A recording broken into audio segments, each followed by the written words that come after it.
Hello. Let me just center myself. Alright, so this is going to be a very quick video on just like a little fast tip that you can watch if you don't have a lot of time to watch any of the longer videos. And it is going to be on how to scout for speed roaches and what you should do after you have scouted them. This is the game between Innovation and Life from DreamHack Bucharest, played earlier this weekend, the weekend being April 27th. And this was like the only game that Innovation won because he was able to. This is Xyz by the Zerg, and since it's Xyz, all he had to do was react in time and play defensively and macro up. But more on that later. So the first thing that you need to scout is you see this hatchery, or you have to see a third hatchery going down at about the 8-minute mark. Like 7:45 to 8-minute mark is when the third base goes down if you're getting a layer as a Zerg player. The other timing is getting it at 6 minutes with a standard speedling expand, and then another one is to just not get it and do a 2-base all-in altogether. But getting the third base is necessary to transition into roach hydra as a follow-up. Otherwise, you're just being completely all-in off of 2 bases, and that is like you're not getting your more units, you're not getting your tech out faster by not getting a third hatch. It's just not effective play. So Innovation sees that there's a third hatch, and the next thing he should do, so the third hatch timing tells him that it's layer based play, and since Life is putting so much resources into both of these upgrades, Innovation can see that the upgrades are wiggling, so he knows that at a minimum there's 225 gas and like 200 minerals tied up in upgrades. And then he also knows by the timing of the third hatch that there is a layer on the way, so that's additional 100 resources. On 2 bases, that's a lot, and that's the equivalent of like 20 Zerglings, or I think like 8-ish roaches. 7, yeah, it's a lot.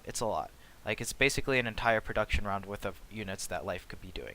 So, since Innovation sees that both of the evo chambers are wiggling, and even if he didn't, he would still poke up anyways because the third base is so late. And what he wants to do here is to continue, and that Reaper goes into Scout, which is very nice.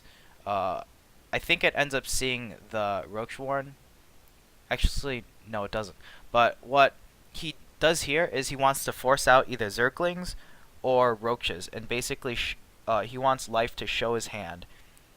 Because off of a fast layer-based play, it's either going to be Mutalisks, and to defend against this Hellion harass, you would either get Zerglings, a lot of Zerglings, and Queens, or you would just get Queens and then have them stay alive long enough until you can start making Roaches. And since Life is doing a Roach-based play, he opts to choose Roaches instead because the Zerglings aren't going to. If he makes a bunch of Zerglings, it's going to make his attack a lot less effective because of how much larva and resources he's putting into Zerglings instead of the speed Roaches. But now Innovation sees the speed Roaches. He saw the fast layer because he sacrificed the Reaper as well. Just a small little thing. That single Reaper right there, he sacks it into the natural for scouting information, and that's something that I don't see a lot of, but that was very good play on Innovation's part. If you look on the minimap, he was able to see the layer.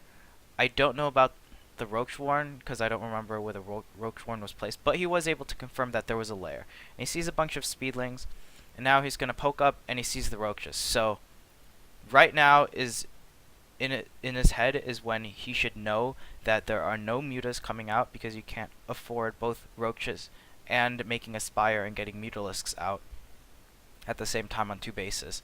So he should know it's Roaches, and now the next step in his mind is to secure the third base because his third base is ahead of Life, so that gives him an economic advantage, and to just kind of max out into a 200 army.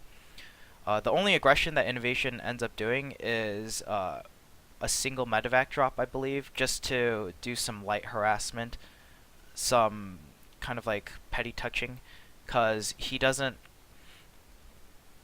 want to give life 100% breathing room. He still wants to apply some pressure, and just having one medevac out just to like even if it does no damage, just to look for if there's hydras coming out, if there's zerglings and banelings coming out, what exactly is happening, and kind of like just help him decide what his next transition is going to be. But for now, so the transition against the speed roaches is to make a reactor on the siege tank, and or reactor on the factory, and then make a tech lab, and then just start producing siege tanks.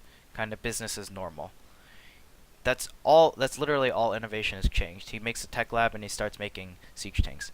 Now, of course, you can't produce 2 medevacs, double upgrades, and siege tanks at the same time on 2 bases. So, I believe innovation, as we see here, he cuts medevac production because he simply doesn't have the gas to afford it, and that's why he wants to secure his 3rd base as fast as possible, because he needs the extra gas production to afford all of the gas units that he has to make to combat this push. So all the defense that he has a turret for the speed roaches. So even though you see the speed roaches, a possibility is that Burrow is on the way, and that's why Innovation's making the turret. And Burrow is on the way too, so it's a good play by Innovation. And a 2nd bunker. He doesn't go very crazy by getting more than 2 bunkers. All he adds is 1 bunker, because all he needs to do is buy time for that siege tank to pop out. That's why he also landed the 3rd base as well, because if life went ahead and attacked the 3rd base rather than the natural, it would buy Innovation a little bit more time, and he's basically seconds away from getting his siege tank out. Darn. Lost my... Okay, there we go. So all he wants to do is get his siege tank out after he has a couple siege tanks, secure his 3rd base, get an economy going.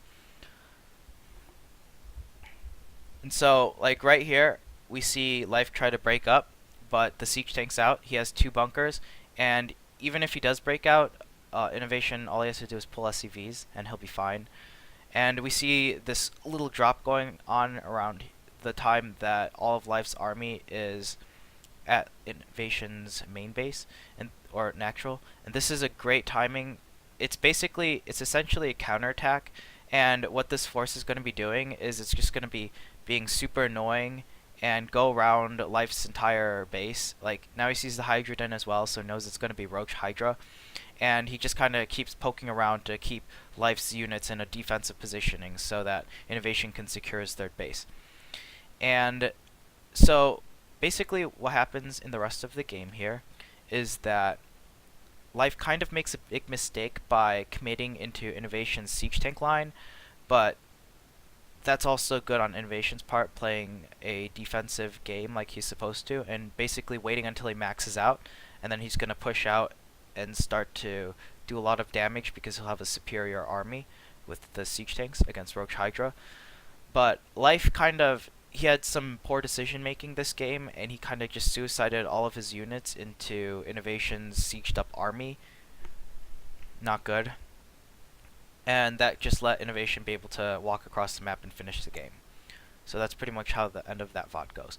But to go over a recap, to scout the Speed Roach play, you see a late 3rd base, you see the late 3rd base, so you start poking in with your Hellions and start to kind of trade away his Lings, or if he just has a bunch of Queens, keep poking them until Roaches pop out. And you really want to see if he commits like another round of Lings to deal with the Hellions, or if he waits and kind of like tries to buy time and then Roaches pop out. Because if it's Lings, then it's most likely Spire. If it's Roaches, it's most likely Roaches. Of course, it can be Roach into Spire or Zergling into Roach, but that would make the build a lot more inefficient, and Life would end up missing his timing, or hitting the same timing but not hitting it with as many units as he could have. So I'm going to finish this video before it gets to 10 minutes. Technically, it's still a short video. So hope you guys enjoyed this fast tip, and see you next time.